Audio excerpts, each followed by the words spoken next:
Hi hello. അപ്പോളേ നമുക്ക് കുറച്ച് കൂണ് കിട്ടിയിട്ടോ.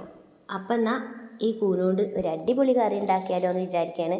അടിപൊളി കറി എന്ന് പറഞ്ഞാൽ പണ്ടൊക്കെ എല്ലാവരും ഉണ്ടാക്കിയ പോലെ കേട്ടോ. വെളുത്തുള്ളിയും പെരിഞ്ചീരവും അതുപോലെ ചെറിയ ഉള്ളി ഒന്നും ഇടുന്നില്ല.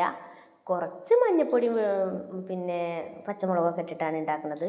അപ്പോൾ അതാ ഞാൻ കൂന് ഒരുപാട് നേരം ഉപ്പ് വെള്ളത്തിലൊക്കെ ഇട്ടിച്ച് കഴുകിയിട്ട് കുറച്ച് പച്ചമുളകും മഞ്ഞൾപ്പൊടിയും ഇത്തിരി മുളക് പൊടിയും ഒക്കെ ഇട്ടിട്ട് ഉപ്പൊക്കെ ഇട്ടിട്ട് അടുപ്പത്ത് വെച്ച് കത്തിച്ച് വേവിച്ചിട്ട് അതിലേക്ക് കുറച്ച് കറിവേപ്പിൻ്റെ ഇലയൊക്കെ ഇട്ട് കൊടുത്തിട്ട് അങ്ങനെയാണ് ഞാൻ കറി ഉണ്ടാക്കുക കേട്ടോ. ഇത് എന്തിനാണെന്ന് അറിയോ, എനിക്ക് ഭയങ്കര ഇഷ്ടമാണ് കേട്ടോ ഇങ്ങനെയുള്ള കറികളൊക്കെ ഉണ്ടാക്കുക എന്ന് പറഞ്ഞാൽ.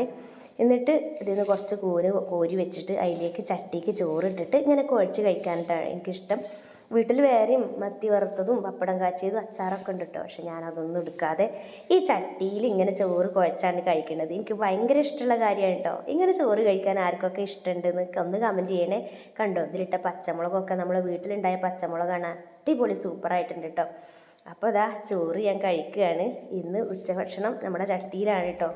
അപ്പോൾ ചട്ടീൻ്റെ മൂട്ടിൽ കരി ഉണ്ടായതുകൊണ്ട് കേട്ടോ ഞാനൊരു പ്ലേറ്റിലൊരു സാധനമൊക്കെ വെച്ചിട്ട് അതിന്മേൽ ചട്ടി വെച്ചിട്ടാണ് കേട്ടോ കഴിക്കുന്നത്.